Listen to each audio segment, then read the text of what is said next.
Assalamualaikum warahmatullahi wabarakatuh.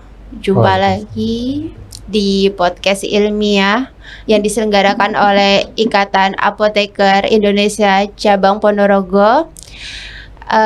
Pertama saya mau mengingatkan bagi teman-teman apoteker yang mengikuti podcast ilmiah pada hari ini, jangan lupa untuk mendaftar juga di akun Siap masing-masing ya. Oke, terlebih dahulu izinkan saya memperkenalkan diri. Saya adalah apoteker Arum Dwi Nur Fazilah, yang dimana pada hari ini saya dipercayakan untuk menjadi moderator di podcast ilmiah yang kedua ini. Kemudian di depan saya sudah ada dua narasumber hebat. Yang pertama ada Dr. Dr. Aditya Nugrahanto. Selamat pagi, Dokter. Pagi. Yang kedua ada Mbak Cynthia Ratna Yuniar. Ya, selamat pagi, Mbak Cynthia. Selamat pagi, Mbak Arin. Terima kasih Dr. Adit dan juga Mbak Cynthia sudah meluangkan waktu pada pagi hari ini. Di sela-sela kesibukannya sudah mau hadir untuk menjadi narasumber pada podcast hari ini. Saya izin untuk membacakan kurikulum vitae dari Dr. Adit dulu ya pertama. Jadi beliau ini adalah seorang spesialis obgyn. Dr. Adit lahir di Semarang tanggal 16 bulan Juni tahun 1988. Untuk riwayat pendidikannya pada tahun 1994 sampai 2000 sekolah di SD Negeri Makujayan 1 Ponorogo, kemudian 2000 hingga 2003 di SMP Negeri 1 Ponorogo, kemudian di 2003 hingga 2006 SMA Negeri 1 Surakarta. Di Solo, Dokter ya? Solo. Iya. Kemudian 2006 hingga 2010 menempuh pendidikan sarjana kedokteran di Universitas 11 Maret. Kemudian melanjutkan S2 juga di Universitas 11 Maret 2010 hingga 2012. Kemudian mengambil spesialis obgyn di tahun 2015 hingga 2020. Benar, Dokter ya? Ya. Okay. Dari kurikulum vitae-nya Dr. Aditya ini sangat aktif mengikuti seminar, training, juga organisasi ya, Dokter ya. Ada training ACLS, ATLS, terus dari organisasi juga Dokter aktif di Lembaga Kesehatan Mahasiswa Islam, kemudian aktif di CIMSA, kemudian juga Perhimpunan Mahasiswa Pecinta Alam. Jadi di sela-sela kesibukan kuliah itu mendaki gunung gitu ya. Hobi ya, traveling. Beberapa gitu. kali. Iya. Terus untuk kurikulum vitae dari Mbak Cynthia Ratna Yuniar, lahir di Sidoarjo 20 Juni tahun 1987. Kemudian untuk riwayat pendidikan ada sarjana farmasi dan apoteker tahun 2010 di Universitas Airlangga Surabaya. Kemudian magister manajemen subbidang keuangan 2018 di Universitas Terbuka Surabaya. Untuk pekerjaannya, jadi Mbak Cynthia ini adalah pemilik sekaligus apoteker penanggung jawab Apotek Nasruhan sejak 2014 sampai sekarang. Kemudian apoteker penanggung jawab di Klinik Sehati sejak 2023 hingga sekarang. Kalau Dokter Adit prakteknya sekarang di Rumah Sakit Darmayu, Rumah Sakit Muslimat, dan di Klinik Sehati ya, milik dokter ya. Jadi Mbak Cynthia ini apoteker penanggung jawab di kliniknya Dr. Adit. Ya, Iya. bareng. Acara podcast ilmiah kita juga disponsori oleh berbagai pihak. Jadi ada PT Anjalis Group Indonesia, kemudian Apotek Medismart, Apotek Almira Pharma, Apotek Arina Jaya, Apotek Faros Pharma, Apotek Sehat Makmur, Apotek Akbar Pharma, Apotek Dahayu Pharma, Apotek Saras Rahayu. Terima kasih bagi pada sponsor kita pagi hari ini. Oke. Jadi tema podcast kita pada hari ini itu mengusung tentang efektivitas vaksin HPV sebagai usaha pencegahan kanker serviks. Di mana di Indonesia juga kasus kanker serviks ini juga lumayan banyak ya dokter ya. Betul. Peringkat keberapa? Jadi kalau kanker serviks itu di penyebab kanker pada wanita itu nomor 2 setelah kanker payudara. Terbanyak Gitu. nomor 2. Terus untuk usia rata-rata penderita dok? Jadi ada pergeseran ya. Kalau dulu kita sering menemui di rumah sakit itu kalau wanita, ibu-ibu terutama yang mengalami kanker serviks itu kita ketemunya sudah di usia lanjut. Biasanya setelah usia 50 tahun ke atas. Nah, tapi yang jadi perubahan sekarang yang kita juga harus mulai aware, ternyata sekarang wanita-wanita muda ya udah mulai kena kanker serviks. Jadi dulu biasanya 50 tahun ke atas ya, biasanya udah nenek-nenek gitu ya. Sekarang umur 30 gitu sudah ada yang mulai kena kanker serviks. Dokter, jadi mungkin bisa dijelaskan dengan bahasa yang lebih ringan. Jadi serviks itu bagian atau tubuh mana, kemudian dari penyebab kanker serviks itu sendiri itu bagaimana? Ya, jadi seorang wanita itu memiliki organ kandungan, ya, organ reproduksi yang terdiri dari rahim, terus ada telur, kanan kiri ada 2. Nah, di bagian bawah dari rahim itu letaknya serviks atau bahasa Indonesianya leher rahim. Jadi ada mulut rahimnya di bawah. Nah, itulah yang nanti bisa terkena atau terserang namanya kanker serviks. Jadi kanker itu jadi kalau ada pertumbuhan sel di tubuh kita yang tidak normal, dari normalnya itu kita sebut tumor. Nah, tumor ada 2, ada tumor yang jinak dan ada tumor yang ganas. Kanker itu adalah tumor yang ganas. Jadi kanker serviks itu adalah tumbuhnya sel tumor yang ganas di bagian mulut rahimnya wanita. Itu penyebabnya apa? Penyebabnya adalah infeksi virus. Infeksi namanya HPV, Human Papilloma Virus, HPV. Gitu. Itulah yang menyebabkan terjadinya kanker serviks pada wanita. Kalau untuk faktor risiko dari kanker serviks itu sendiri apa dok? Jadi kanker serviks itu satu-satunya kanker yang penyebabnya adalah yang sudah kita ketahui ya, adalah virus. Beda sama jenis kanker yang lain. Kanker payudara kita tidak tahu penyebab spesifiknya, ya, karena itu timbul secara random, secara tiba-tiba. Kanker serviks itu sudah kita ketahui satu-satunya kanker ya, yang sebenarnya bisa dicegah, yaitu virus HPV. Apa faktor resikonya? Jadi masuknya virus HPV itu ke dalam vagina, kemudian menginfeksi ke mulut rahim, paling sering ya karena hubungan seksual. Jadi faktor resiko utamanya adalah satu itu hubungan seksual yang bergonta-ganti pasangan, itu salah satunya. Yang kedua, infeksi menular seksual. Jadi kanker serviks itu juga lebih sering kita temui infeksinya pada wanita-wanita yang juga pernah mengalami infeksi menular seksual, misalkan HIV, ya, bisa juga kondiloma, ya, dan penyakit menular seksual yang lain seperti gonore dan sebagainya.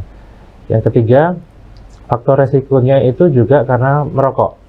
Jadi bukan merokoknya bikin kanker serviks, enggak bisa, tapi merokok yang pasif ya. Jadi wanita yang dia punya riwayat merokok pasif, artinya dapat asap rokok dari orang lain gitu ya, itu lebih cenderung bisa kena kanker serviks. Tubuhnya itu lebih rentan untuk terjadi kanker serviks. Gitu. Tapi bukan penyebab utama. Tapi penyebab utamanya adalah itu tadi, multi partner seksual ya, dan hubungan seksual yang terlalu dini, di bawah 20 tahun. Nah, itu yang menyebabkan kenapa sekarang kita banyak nemui wanita kena kanker serviks ya, usianya masih muda, 30 tahunan, tapi sudah kena kanker serviks. Berarti dulu remajanya dia udah mulai hubungan seksual itu. Gitu. Iya, iya. Terus untuk gejalanya bagaimana dok? Jadi biasanya di Indonesia ya, gejala kanker serviks itu sudah ketemu kalau sudah agak terlambat. Jadi wanita itu akan mengalami gejala kanker serviks itu prosesnya panjang. Jadi hampir semua wanita itu pernah terpapar virus HPV ini. Bisa dari kontak seksual, juga sekarang kita tahu bisa dari lingkungan sekitar, misalkan dari WC, kloset gitu ya, walaupun bukan penyebab utama ya. Itu virus HPV tadi dia bisa masuk ke vagina, akhirnya nempel ke mulut rahim. Tapi nggak semuanya jadi kanker. Jadi sebenarnya wanita itu mungkin dalam hidupnya itu pernah terpapar HPV. Nah, karena itu virus itu dia kan penyembuhannya oleh daya tahan tubuh kita ya. Kalau daya tahan tubuhnya bagus, ya virusnya tereliminasi. Tapi kalau dia mengendap di situ dan tidak diatasi oleh tubuh, baru 3 sampai 17 tahun kemudian dia jadi kanker. Jadi sebenarnya periodenya panjang. Nah, gejalanya itu biasanya baru ketahuan kalau satu mulai berdarah. Jadi paling sering perdarahan saat berhubungan seksual. Nah, itu jadi ya, waktu hubungan seksual kok berdarah dok, gitu ya. Yang kedua, gejala paling seringnya timbul keputihan yang berbau, keputihan yang berbau busuk gitu ya. Yang ketiga, yang paling sering juga adalah nyeri saat berhubungan seksual. Yang keempat, nyeri di area perut bagian bawah, sakit itu ya. Nah, itu 4 yang paling sering itu.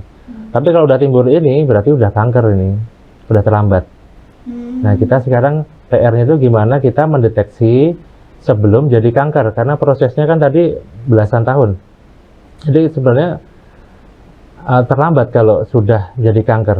Nah, sebenarnya kita bisa deteksi lebih awal, sebelum jadi kanker pun itu kita sudah bisa mendeteksi. Jadi sebenarnya kalau perempuan itu faktor terkena virus HPV itu besar. Misalnya kayak toilet tadi ya, toilet umum gitu ya dokter. Salah satunya. Tapi selama imun tubuh kita kuat untuk melawan virus itu tadi, jadi risikonya terkena itu lebih minimal gitu, atau lebih rendah. Tapi penyebab utama itu tadi hubungan seksual yang berganti-ganti pasangan ya. Nah, itu lebih menyebabkan faktor risiko utamanya. Mbak Arum, mungkin saya ada sedikit pertanyaan ini, boleh ya? Boleh Mbak Siti. Kalau ini saya pernah baca ini dok, salah satu juga yaitu ini penggunaan kontrasepsi hormonal. Ya, cuman kalau saya baca itu kan masih lemah sekali kan ya, tidak signifikan. Hanya saja mungkin barangkali ada referensi dari Dr. Adit sendiri. Jadi penggunaan KB hormonal itu juga salah satu, jadi dari penelitian, jadi dihitung ternyata kanker serviks itu proporsi ibu yang menggunakan KB hormonal sama yang tidak menggunakan KB itu ternyata kok tinggi, lebih tinggi yang hormonal, tapi bukan yang utama, bukan pencetus utama terkenanya kanker serviks ya, karena itu nanti agak informasi agak bikin bumerang, nanti ibu-ibu nggak ada yang mau pakai KB. Oh, iya. Tapi itu tadi kayak merokok, pakai KB, kenapa kok dia lebih rentan virus HPV-nya itu bisa jadi kanker? Ternyata yang KB hormonal itu dia sedikit meningkatkan peralihan dari yang HPV-nya bisa tereliminasi sama HPV yang ternyata berkembang jadi kanker. Itu rokok dan KB itu ada perannya di situ. Tapi bukan faktor utama ya. Bukan Ya, faktor saya utama. bacanya juga masih belum signifikan. Betul. Mungkin ada faktor lifestyle, kemudian faktor keturunan itu mungkin ya. Saya dari paper-paper yang ada itu masih belum jelas Betul. memang. Kalau tadi faktor keturunan juga bisa, dokter? Sebenarnya kalau untuk yang kanker serviks ini salah satu jenis kanker yang nggak diturunkan ya. Oh, nggak diturunkan. Karena kan tadi kan HPV ya. Dari virus Iya, ya, beda sama kanker-kanker yang lain gitu. Oke. Terus kalau untuk cara mendeteksinya tadi, dokter? Ya, ini yang penting ya. Jadi sebenarnya kanker serviks itu kalau menurut saya virus penyakit yang nggak perlu ada, gitu ya. Karena udah ketemu antinya. Nah, di Indonesia itu kenapa masih banyak? Karena masih agak tabu untuk mengecek area kewanitaannya. Beda sama negara-negara maju. Di sana free sex malahan, ya kan? Kalau kita kan negara Muslim, ya. Kalau mau free sex pun masih sembunyi-sembunyi.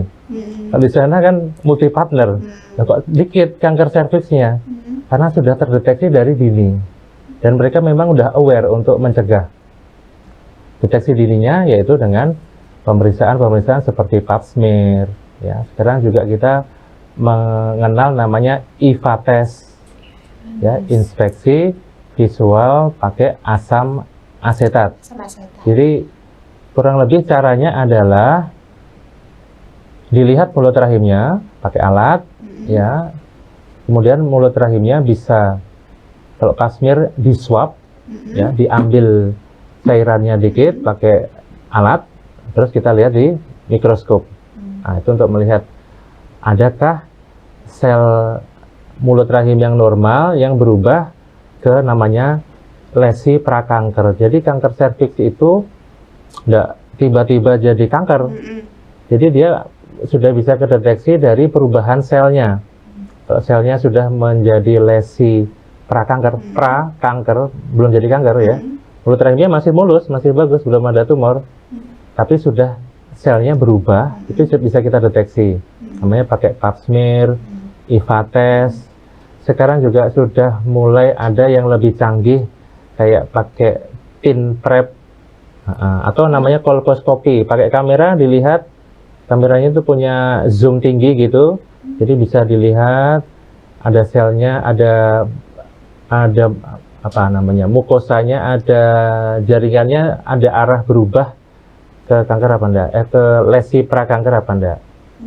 Itu tuh deteksi dininya ya, dengan pemeriksaan pap smear, atau yang simpel di puskesmas bisa mengerjakan itu pakai asam cuka, pakai cuka itu, pakai pap smear, pakai IVA test, itu bisa buat deteksi dini.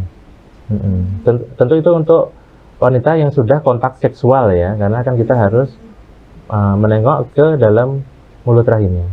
Gitu. Kalau untuk pap smear atau IVA tadi tuh ya, Dok, lebih efektif mana, dokter? Tentu pap smear lebih namanya sensitif dan spesifik gitu ya. Pap smear lebih sensitif. Kalau IVA test itu dia kelebihannya adalah bisa dikerjakan di mana saja. Puskesmas bisa, klinik bisa, di praktek bidan bisa, karena itu cuma pakai cukanya tukang bakso itu. Nah, Itu tinggal diambil 1:4, diencerkan. 1 cuka, 4 bagian air. Nanti diencerkan. Nah, terus pakai swab kapas itu. Nah, nanti mulut rahimnya diswabkan, ditotol-totolkan. Nah, nanti kalau ada bagian mulut rahimnya yang tidak normal, dia akan berubah warnanya. Jadi warnanya namanya aceto white, jadi keputihan gitu. Nah, kalau terdeteksi, kalau putih tadi namanya kita nyebutnya IVA testnya positif. Nah, kemudian dilakukan itu screeningnya berarti positif, dilanjutkan pap smear harusnya gitu. Nah, itu yang masih jarang dikerjakan oleh wanita Indonesia. Mbak Rum udah nikah? Sudah. Nah, pernah IVA atau pap smear? Belum dong. Nah, kan. Jujur, ini podcast ini juga untuk nambah ilmu untuk saya sendiri. Di Indonesia masih ngecek-ngecek ke situ tuh masih tabu ya. Kalau mungkin orang bule sering karena mereka karena takut mungkin ya, karena ya kan hubungannya multi partner, jadi mereka lebih aware. Jadi jarang ketemu di sana, misalkan di Belanda itu ketemu CA cervix stadiumnya sudah lanjut, misalkan 2B ke atas, itu jarang. Ketemunya di awal-awal gitu. Gitu Mbak Ar. Jadi kalau IVA itu bisa dilakukan sendiri gitu dokter, atau tetap harus ke puskesmas? Tetap ke puskesmas. Kalau sendiri kan nggak bisa ya. Gimana caranya? Ya juga sih. Nggak bisa natal sendiri. Kena tenaga kesehatan ya, ke bidan atau ke dibantu dokter. Tenaga kesehatan. Oke. Nanti kalau memang hasilnya jadi putih tadi, atau apa istilahnya dok? Aceto white. Aceto white lesion. Terus nanti diusulkan untuk pap smear. Atau biasanya bu bidannya nanti akan merujuk ke dokter. Iya. Jadi kalau untuk lebih efektif sih pap smear, tapi untuk deteksi awal bisa pakai IVA dulu. Bisa. Ya. Oke. Kemudian kalau hasilnya normal, ternyata tidak aceto white tadi. Terus jarak untuk pemeriksaannya lagi, bagusnya kapan dok? Kalau misalkan nanti hasilnya normal, segera vaksin. Sesuai yang kita bahas ini ya, segera vaksin, karena tadi ini penyakit yang bisa dicegah, penyakit yang menurut saya tidak perlu ada ya, karena udah ada obatnya untuk mencegahnya, vaksinnya, dan vaksinnya bekerja seumur hidup. Gitu. Vaksinnya bekerja selama seumur hidup. Jadi jenis virus HPV yang bisa menyebabkan kanker, virus HPV itu tipenya ratusan. Ada yang tipenya itu menyebabkan kanker ini, paling sering tipe 16 sama 18. Ada yang tipenya yang tidak menyebabkan keganasan, itu menyebabkan namanya kutil kelamin. Dulu kita nyebutnya apa namanya? Jengger ayam bukan? Jengger ayam itu ya. Kalau udah banyak kayak jengger ayam memang. Iya, kalau pernah lihat itu kayak jengger ayam. Itu tipe 6 dan 11. Ada banyak tipe lain yang sekarang kita sudah ketahui yang juga berperan bisa menyebabkan kanker. Makanya sekarang vaksinnya berkembang lagi. Dulu vaksinnya buat mengcover 4 jenis tipe tadi, 6, 11, 16, 18. Tapi sekarang berkembang, ada beberapa tipe yang juga bikin kanker, walaupun lebih rendah, itu ikutan divaksin juga. Ya, tipe 33, 35, 52, 58, ada 9 jadi sekarang. Nah, jadi tadi kalau IVA-nya positif, sebaiknya segera vaksin. Gitu. Kalau untuk pemeriksaan pap smear atau IVA test, itu kita kerjakan misalkan positif setiap 3 tahun sekali. Jadi kalau IVA-nya normal, segera vaksin. Ya. Kemudian 3 tahun lagi diusulkan untuk tetap pap smear. Tetap pap smear. Ya, gitu. Tapi kalau belum menikah, bisa langsung vaksin. Kalau bukan menikah. Kalau belum hubungan seksual. Sekarang ya. banyak ya. Penularannya kan Ya. melalui hubungan seksual. Iya, ya. belum menikah udah Iya. ini dulu ini. Gitu. Kalau semisal hasil pap smear-nya juga menunjukkan fix ini kalau kanker serviks gitu dokter, biasanya tindakannya apa selanjutnya? Jadi hasilnya pap smear itu nanti kalau belum sampai kanker itu juga sudah bisa mendeteksi namanya itu tadi lesi prakanker. Belum jadi kanker ya, karena prosesnya jadi kanker itu sebenarnya panjang, 3 sampai 17 tahun. Kan bertahun-tahun ya itu. Jadi kalau pap smear-nya itu mulut rahimnya masih normal, masih mulus, tapi selnya itu sudah menunjukkan perubahan ke arah prakanker. Itu sudah bisa dilakukan tindakan. Beberapa tindakannya itu ada tergantung nanti derajat namanya lesi prakankernya tadi ya. Kalau dia ada beberapa derajat, yang awal itu masih boleh observasi, dievaluasi gitu ya, di pap smear ulang setiap tahun, dilihat karena ada yang bisa hilang, Gitu. HPV-nya tadi.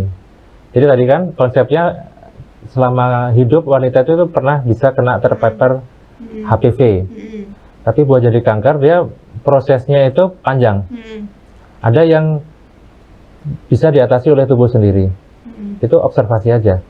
Yang penting kita nggak kecolongan, itu ternyata derajatnya tambah tinggi, berarti itu perlu tindakan. Tindakannya apa dok? Tindakannya ada beberapa macam. Ada yang namanya di kauter istilahnya gitu ya. Jadi mulut rahimnya tadi yang selnya sudah mulai berubah jadi tidak normal, itu kita ambil. Namanya lip. Jadi pakai alat, mulut rahimnya yang tadi udah berubah tidak normal, kita ya istilahnya kita coplok gitu, sampai batas yang normal. Itu ada lip namanya. Ada juga yang pakai nitrogen ya, jadi namanya krioterapi. Dia pakai nitrogen, nanti dia akan membekukan mulut rahimnya tadi. Set, diambil lagi, lock ya. Jadi tinggal mulut rahim yang sehat. Itu tindakannya. Ada Tapi yang kayak di sinar itu dok? di sinar itu sebenarnya di laser tadi itu ya. Itu Kauter kayak tadi. Beda lagi dok. Ya kayak di kauter juga, pakai alat juga. Intinya untuk sampai mana batas yang tidak normal, itu tadi kita harus bersihkan, terus diambil. Disisakan selnya yang sehat. Nah setelah itu diobservasi. Jadi tidak harus pengobatan itu tadi kalau udah positif harus diangkat rahimnya. Jadi bisa tindakannya lokal. Kalau bisa lokal dulu. Mulut rahimnya tadi ya. Diambil yang sakit aja. Yang sehat di apa masih bisa dipertahankan. Misalnya di kauter tadi ya dokter, berarti itu mempengaruhi si leher rahim tadi, itu masih bisa, maksudnya regenerasi atau enggak ya dok? Masih bisa regenerasi, masih bisa hamil juga pasiennya. Cuma nanti memang note-nya adalah kalau dia menjalani tadi tindakan yang namanya LEEP itu tadi, LEEP. Itu kita waktu kehamilan harus observasi, karena mulut rahimnya dulu ada sebagian yang diambil, gitu ya. Waktu kehamilan kadang-kadang bisa terjadi persalinan dini, karena kan mulut rahimnya sudah nggak utuh gitu ya. Nah, tapi saya juga punya pasien itu tetap bisa lahiran sampai cukup bulan. Jadi sampai cukup bulan masih bisa kita pertahankan. Itu note aja, kalau dia dulu pernah dilakukan tindakan itu, ada kemungkinan bisa persalinan prematurnya meningkat. Kalau ternyata hasilnya itu positif tapi hanya perlu observasi, tidak perlu tindakan. Selama observasi itu apa minum obat dokter? Sebenarnya enggak juga ya. Kalau tadi masih derajat rendah, sarannya tadi bisa melakukan vaksinasi, kasih vaksin. Sambil nanti kita observasi ada peningkatan derajat dari lesi prakankernya apa enggak. Kalau dia sudah karena ini virus ya, ya dari daya tahan tubuh kita sendiri. Kalau daya tahan tubuh kita berhasil mengeliminasi virus HPV-nya, nanti dia kadang-kadang nanti pap smear-nya bisa normal. Gitu bisa. Karena belum ada obatnya. Karena ini virus ya. Adanya vaksin untuk mencegah. Iya. Kalau dari dokter ada nggak tips untuk mencegah terjadinya kanker serviks ini? Ya, jadi satu, jangan berhubungan seksual bergonta-ganti pasangan, multi partner, karena penyakit ini tuh wanita itu korban, gitu ya. Dan nggak tahu ini pasangannya dia pernah main sama siapa kan nggak tahu ya. Jadi jangan terlalu percaya sama cowok. Walaupun kelihatannya casingnya baik-baik ya, belum tentu tuh. Terus yang kedua, yang belum menikah, vaksin lah. Memang harganya saat ini masih agak tinggi ya, tapi sekarang pemerintah sudah mulai tuh ya memvaksin anak-anak SD usia 10-11 tahun, tapi kayaknya belum mencakup semua. Belum semua. Saat ini belum. Sebenarnya kalau semua udah divaksin dari kecil, insya Allah sebenarnya penyakit ini tidak ada ya. Nah, memang sayangnya vaksinnya masih mencakup untuk anak-anak. Yang udah keburu gede nggak dapat itu sekarang. Harus beli sendiri. Tapi dengan segitu, itu kan investasi kesehatan untuk sampai tua ya. Iya, jangka panjang. Karena kan vaksinnya cuma sekali dan dia bekerja seumur hidup sebenarnya. At least buat tipe HPV yang paling sering tadi ya, 16, 18, sama 6 sama 11. Kalau yang lainnya ya bisa menginfeksi, bisa bikin kanker, tapi lebih kecil resikonya. Itu ya, itu mungkin. Hindari hubungan seksual multi partner dan terlalu dini. Sekarang banyak ya, kan umur 13, 14 udah hamil gitu ya. Nah, itu kayak apa tuh nanti gedenya kan? Dari awal udah remaja ada hubungan. Iya dok, oke. Tadi kan membahas sedikit kalau pemerintah itu mulai melakukan program vaksin untuk anak SD kelas 5 sampai 6 ya. Kalau Mbak Cynthia sendiri gimana itu Mbak terkait program pemerintah terkait dengan vaksin HPV ini? Sebetulnya itu pemerintah memang sudah menggratiskan. Jadi program pemerintah menggratiskan untuk anak umur 9 tahun sampai 15 tahun. Itu sudah dimulai 2018 sebetulnya dong. Jadi 90% sudah tercover untuk kelas 5 dan 6. Alhamdulillah. Ya, jadi untuk kelas 5, kelas 6. Jadi ceritanya boleh sebut merek ya ini?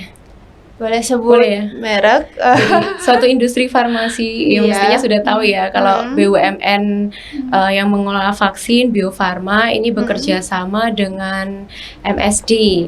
Jadi di situ distributor dari salah satu vaksin pabrik dari salah satu vaksin Gardasil itu memproduksi, jadi transfer teknologi sebetulnya. Jadi yang memproduksi tetap pihak Bio Farma, hanya transfer teknologi. Itu namanya kalau nggak salah Nusagat. Nah, Nusagat ini sudah mulai didistribusikan itu langsung dari Menkes dok, kemudian ke provinsi-provinsi, dari provinsi ke dinkes-dinkes. Jadi nanti yang jalan ke sekolah-sekolah SD itu langsung dari pihak dinkes.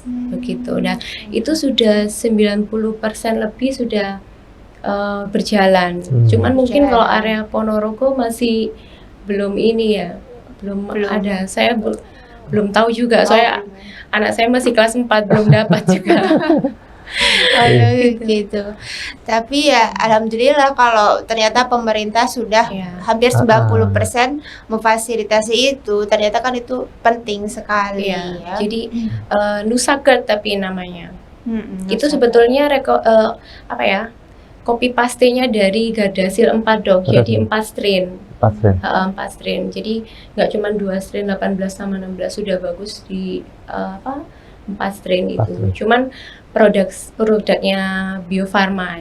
Jadi produksi dari Indonesia sendiri. Itu bentuknya vial, beda dengan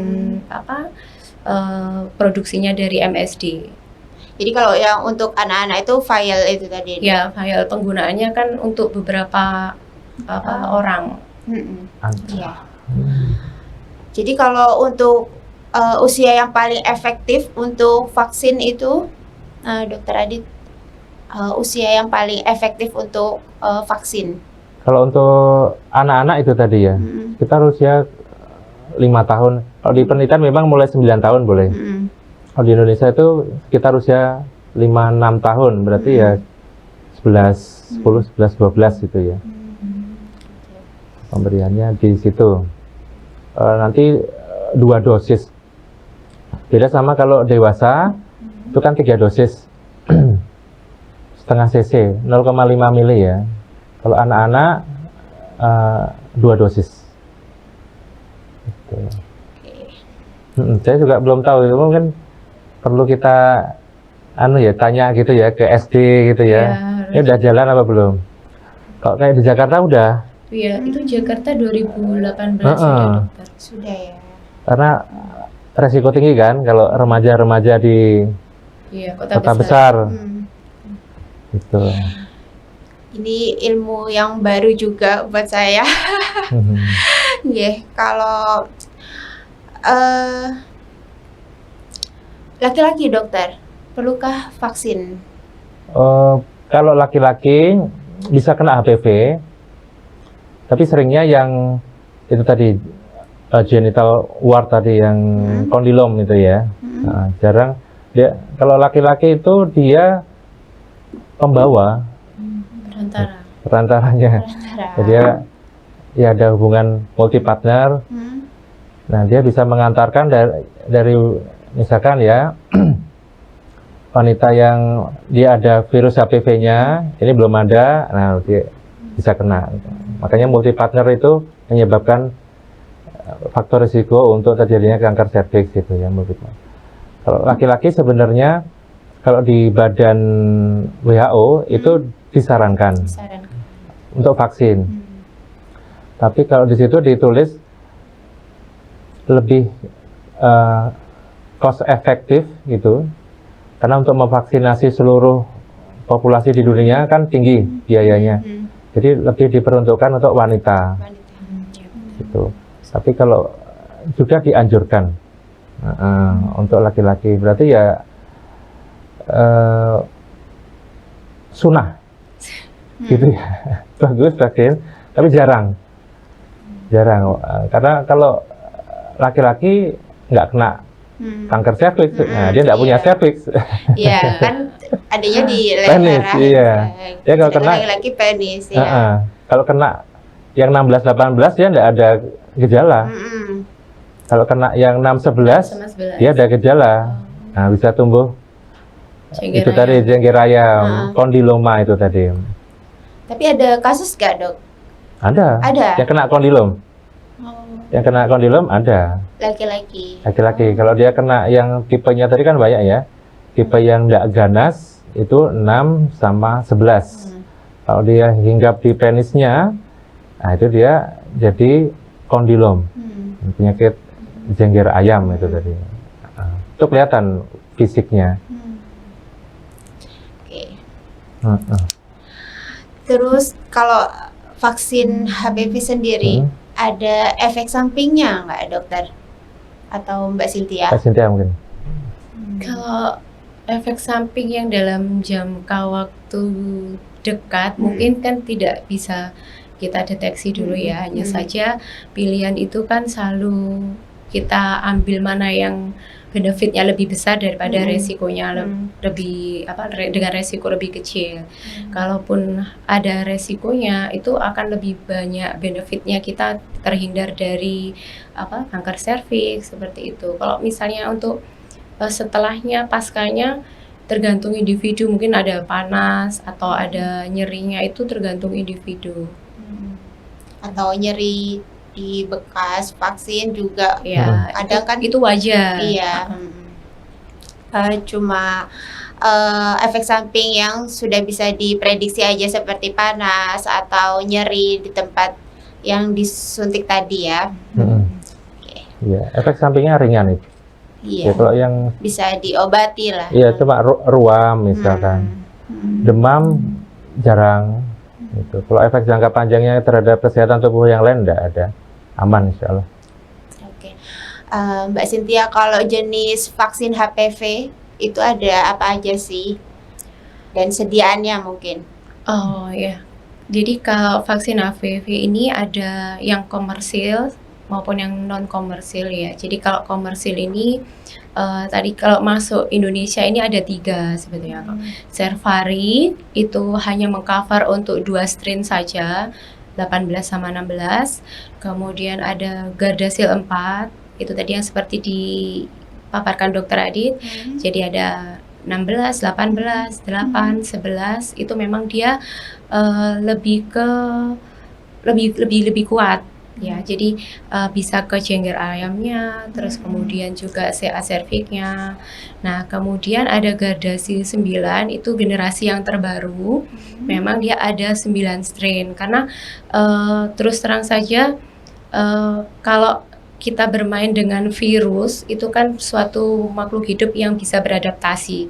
Suatu saat ketika dia sudah mengetahui bahwa tempatnya itu sudah tidak proporsional untuk tumbuh, otomatis dia beradaptasi dengan mengganti sel DNA-nya dan lain, otomatis akan bergeser. Nah, tadi seperti yang dijelaskan oleh Dokter Adit, jadi lebih bergeser ke strain-strain yang tadinya tuh pasif atau tidak menimbulkan suatu yang beresiko tinggi, dia akan terpicu untuk lebih menimbulkan resiko tinggi. Memang kalau secara hanya kanker serviks aja cukup pakai yang Cervarix, itu produknya GSK. Hanya saja kedepannya kan kita nggak tahu ya Mbak Arum. Jadi bahkan kalau yang tadi yang untuk non komersil tadi itu dia sudah mengambil atau mengadopsi yang Gardasil 4 strip. Jadi dari 4 strain yang berpotensi untuk terjadi keganasan dan yang lebih ganas itu sudah mulai diadopsi dan diberikan pada anak-anak itu tadi. Jadi kalau Mbak Cynthia lebih rekomendasikan yang 9. Oh iya, kalau saya. Jadi kalau tadi bentuk sediaannya juga kan, kalau tadi kan yang Nusagat itu vial bentuknya. Jadi satu vial walaupun pemberiannya tetap 0,5 dengan durasi 2 kali tadi ya Dok ya. 2 kali sekitar interval 6 bulan.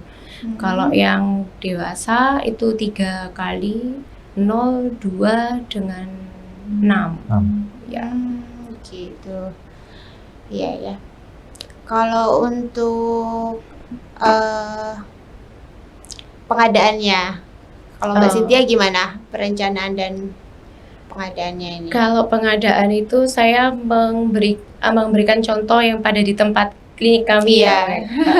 Jadi kalau kita tahu sendiri bahwa vaksin Gardasil atau vaksin HPV ini harganya tidak murah. Jadi untuk pengadaan kita biasanya masih via order dulu. Jadi by order, kalau ada pasien yang berminat untuk memeriksakan atau untuk bervaksin, kita kan pasti ada protapnya dulu. Jadi harus ada pemeriksaan ke Dokter Adi dulu, kemudian ada pap smear. Ketika memang hasilnya itu sudah baik atau normal, nah itu kita baru pesankan. Nah, ketika kita pesan, biasanya saya jedahkan kita kira 4-7 hari.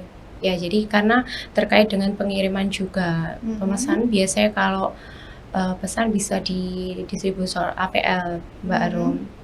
Yaitu sekitar 4-7 hari baru kita konfirmasikan kepada pasiennya. untuk melaksanakan ini gitu. Jadi kalau ada pasien yang periksa di klinik, tadi kan harus konsul dulu ke dokter Adit, kemudian melakukan pemeriksaan sampai pap smear ya dokter ya. Ternyata hasilnya baik. Berarti itu pemberian vaksinnya disesuaikan, dianjurkan yang dokter, diresepkan dokter, atau dikembalikan lagi ke pasien? Ke pasien. Jadi pilihan sebenarnya. Jadi kalau bisa yang mencakup 9 strain, ini baru keluar itu juga berapa tahun ini ya, lebih baik ya. Kalau ada yang lebih baik, kenapa tidak gitu kan? Karena dia mengcover sampai strain-strain yang lebih jarang bikin kanker, tapi sudah terdeteksi bisa bikin kanker gitu. Selain yang 16, 18 itu ada yang lainnya 233, 35, 55, 58 itu ke cover. Cuma harganya mahal. Masih mahal saat ini. Boleh di-spill? Kalau saya nggak tahu berapa ya Mbak ya? Kalau ini yang sekarang jalur umum ya dok ya. Jalur. Jadi saya akan sedikit cerita, ada jalur khusus sebetulnya saya juga barusan tahu dok. Oh gitu? Ya. Jadi kalau jalur umum ini kalau Cervarix itu sekitar 400-500, kalau Gardasil 4 sekitar 1 juta, itu minimal ya, 1 juta. Kalau Gardasil 9, 2 sampai 2,5. Nah itu kok yang jalur umum dok. Kemarin itu saya kan sempat dengar berita juga, akhir 2023 itu ada program pemerintah juga untuk kepegawaian di bawah pemerintahan. Jadi ini ada baru juga Mbak Arum, saya baru memastikan juga, jadi saya belum konfirmasi ke jenengan dok. Terkait dari biofarma kerjasama biofarma dengan MSD ini sepertinya dilanjutkan tidak hanya untuk anak-anak SD, tapi juga pada pegawai yang di bawah payung pemerintahan, BUMN, kemudian yang memiliki SK. Nah, kedepannya ini saya pastikan dulu nanti ya dok, soalnya ini bocorannya bisa, insya Allah bisa. Itu yang memiliki SK kepegawaian pemerintahan, dia memiliki subsidi istilahnya sebesar 50%. Oh, lumayan tuh. Ya, tapi hanya untuk yang setara Gardasil 4. Ya. Swasta nggak dapat ya? Ini bisa. Jadi kalau SK itu sebetulnya dari pihak MSD itu hanya menginginkan siapa sih yang menggunakan vaksin saya atau vaksin adopsi dari Bio Farma. Nah itu satu SK bisa dipakai untuk beberapa orang. Jadi kalau misalnya nanti ada salah satu yang memiliki SK kepegawaian, bisa dimasukkan nanti namanya dong. Oh gitu. Cuman kalau pemesanannya karena ini produknya Bio Farma, jadi tidak di APL, di Kimia Farma. Gitu. Bagus itu. Ya mungkin itu langkahnya pemerintahnya. Jadi biar cakupan vaksinnya itu tinggi. Karena cakupan vaksin HPV di Indonesia masih rendah. Dan alhamdulillah kalau ada kasus kanker serviks kan juga tinggi, deh. Sangat tinggi. Sangat tinggi. Sangat tinggi di kita itu. Ya, nomor 2. Jadi angkanya itu kan 23 atau 28 gitu di antara 100.000. Jadi 100.000 wanita yang kena kanker serviks di Indonesia ini sekitar 23 sampai 28. Itu untuk kanker kan tinggi itu.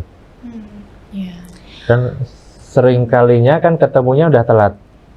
Udah berdarah dulu. Kalau udah berdarah itu kemungkinan udah stadium 2B ke atas. Jadi kanker serviks itu kan ada stadium 1 sampai stadium 4. 4 itu kalau dia sudah menyebar ke organ lain, udah metastasis itu ya. Ke liver atau ke paru-paru atau ke otak gitu ya. Sering kalinya kalau udah berdarah 2B ke atas itu. Jadi, kalau kita ngomongin kanker kan ngomongin survival. Angka harapan hidup untuk 5 tahun. Kalau ketemunya di bawah stadium 1, survivalnya masih 90%. Nah, masih tinggi kan?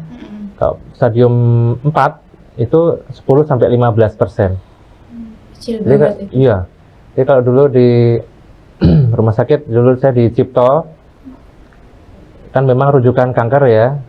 Itu kalau udah misalkan 3B gitu ya sudah namanya paliatif ya, diobati. Hanya nyerinya Berarti aja. keluhan. Iya, betul. Terapi nyeri. Sesuai keluhannya dia gitu ya, susah untuk disembuhkan gitu ya. Ya kita tetap obati, berikhtiar untuk ngobati, tapi angka keberhasilannya rendah. Kalau udah ketemu perdarahan, udah keputihannya berbau gitu, diperiksa udah 3B. Itu udah sulit gitu ya untuk ilmu kedokteran saat ini untuk mengatasi. Iya. Mm-mm. Setelah ini saya bolehlah daftar di klinik di klinik Sehati untuk konsul atau melakukan pemeriksaan. Oh, Mbak Cynthia sudah ya? Saya sudah. Sudah. Mungkin bisa diceritakan pengalamannya. Ya memang harus menjalani pap smear dulu. Itu hasil juga keluar kira-kira seminggu sampai 2 minggu. Jadi ya deg-degan juga ya kita menunggu hasil itu. Terus begitu normal semua sudah langsung saya ambil yang gradasi 9, Mbak. Tuh. Lama juga ya dokter ya? Apa? Nunggunya. Lama juga. Kalau pap smear Tergantung labnya sih. ya Ya, tergantung labnya. Sebenarnya kalau dilihat di mikroskop ya langsung. Tapi biasanya pihak lab antri itu mungkin, Dok. ya sampelnya dikirim dulu ya, memang. diperiksa sama TK-nya, baru keluar hasil. Ya rata-rata 1 sampai 2 minggu. Itu kalau udah menikah ya. Kalau belum married dan belum berhubungan seksual bisa langsung vaksin. Ya. Iya. Gitu. Kalau belum berhubungan sudah dipastikan sudah bisa langsung vaksin. Iya. Iya.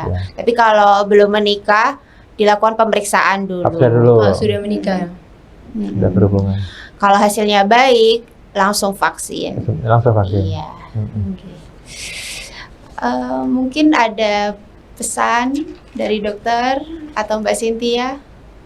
Ya, jadi kalau dari saya tentang tema kita hari ini ya. Jadi vaksin, kanker serviks itu penyakit yang sebenarnya tidak perlu ada. Karena jangkanya panjang ya, sampai 15 tahun tadi ya. Jadi kalau sampai kena kanker serviks itu sayang banget gitu ya. 15 tahun ini ngapain aja gitu kan, nggak dicek-cek. Kalau udah kena, udah selesai. Nggak susah disembuhkannya. Dan seringkalinya itu pasiennya itu udah nenek-nenek itu ya ibu-ibu lugu ya polos itu harus kena penyakit ini kan saya kasihan padahal dia nggak ngapa-ngapain, dia nggak hubungannya nggak multi partner, nggak gonta-ganti pasangan, tapi kena kan jadi korbannya dan ketahuannya udah terlambat. Jadi kesehatan organ reproduksi wanita itu penting, jadi enggak yang cuma kelihatan di mata, yang di dalam ini juga penting. Itu bukan sesuatu yang tabu karena itu kesehatan. Jadi mulai aware untuk kesehatan organ reproduksi dan lakukan pap smear secara berkala. Kalau hasilnya negatif segera vaksin. Nah, untuk bab yang kanker serviks ini insya Allah tidak akan kena. Nah, gitu ya. Iya. Dokter, kalau untuk vaksin HPV sendiri apa bisa mempengaruhi kesuburan? Tidak. Tidak ya. Tapi dianjurkan tidak dilakukan vaksinasi ketika hamil. Oh gitu. Ada bagusnya sih sebelum menikah gitu dokter, atau ya sebelum mau promil mungkin ya dok. Iya, kalau mau promil biasa mau menikah ya, bagian dari apa itu namanya screening pranikah itu biasanya kan kita anjurkan satu cek TORCH itu ya, TOXO. Jadi beberapa infeksi yang bisa menyebabkan kelainan bawaan atau keguguran berulang. Satunya vaksin. Nah, sebelum dia kontak hubungan seksual sama pasangannya, dia sudah Jadi wanitanya ini sudah terproteksi. Nah, buat jaga-jaga kan ini pasangannya nggak tahu. Ya, kadang-kadang kita percaya, ternyata nggak tahu dia backgroundnya ternyata gimana. Ternyata nggak bisa dipercaya. Sebaiknya begitu. Jangan mudah percaya. Iya, itu buat kesehatan ya, buat kesehatan. Iya. Oke. Setelah kita sama-sama mendengarkan penjelasan dari Dr. Adit tentang kanker serviks, jadi bisa disimpulkan bahwa tidak ada ruginya kita melakukan vaksinasi HPV, ya. Sebelum menikah juga bisa dokter ya, atau yang setelah menikah, yang jika ingin melakukan program kehamilan juga bisa melakukan vaksin HPV ini. Terima kasih Dr. Adit sudah meluangkan waktunya, sangat jelas sekali penjelasannya. Terima kasih juga untuk Mbak Cynthia. Setelah ini saya mau daftar ya. Ya, boleh ditunggu. Di Klinik Sehati. Dan terima kasih juga bagi teman-teman yang sudah menyimak podcast kami hingga selesai. Dukung kami terus dengan cara like, subscribe, dan juga share channel podcast ilmiah kami. Dan nantikan podcast ilmiah kami selanjutnya. Akhir kata, saya Apoteker Arum beserta Dr. Aditya Nugrahanto dan juga Apoteker Cynthia. Kami undur pamit. Wassalamualaikum warahmatullahi wabarakatuh. Waalaikumsalam warahmatullahi wabarakatuh. Sponsor pada acara hari ini ada PT Anjalis Group Indonesia, kemudian Apotek Medismart, Apotek Almira Pharma, Apotek Arina Jaya, Apotek Faros Pharma, Apotek Sehat Makmur, Apotek Akbar Pharma, Apotek Dahayu Pharma, dan juga Apotek Seras Rahayu. Terima kasih kepada sponsor kami pada pagi hari ini. Terima kasih banyak. Terima kasih. Terima dong. Ya, dokter. Assalamualaikum warahmatullahi wabarakatuh. Perkenalkan saya Lala Esti Kurlina. Di sini saya sebagai Ketua Panitia Pelaksana Podcast yang berjudul Efektivitas Vaksinasi HPV sebagai Usaha Pencegahan Kanker Serviks, mengucapkan terima kasih pada rekan sejawat IAI yang telah menonton. Semoga dapat menjadi manfaat bagi rekan-rekan. Di sini saya juga mengucapkan terima kasih untuk sponsor acara PT Anjalis Group Indonesia, Apotek Medismart, Apotek Almira Pharma, Apotek Arina Jaya, Apotek Faros Pharma, Apotek Sehat Makmur, Apotek Akbar Pharma, Apotek Dahayu Pharma, Apotek Saras Rahayu Pharma, Apotek Novi Pharma, Apotek Asfa Pharma, dan Klinik Nazifa. Apabila ada kurangnya, mohon maaf. Sekian, saya ucapkan terima kasih. Wassalamualaikum warahmatullahi wabarakatuh.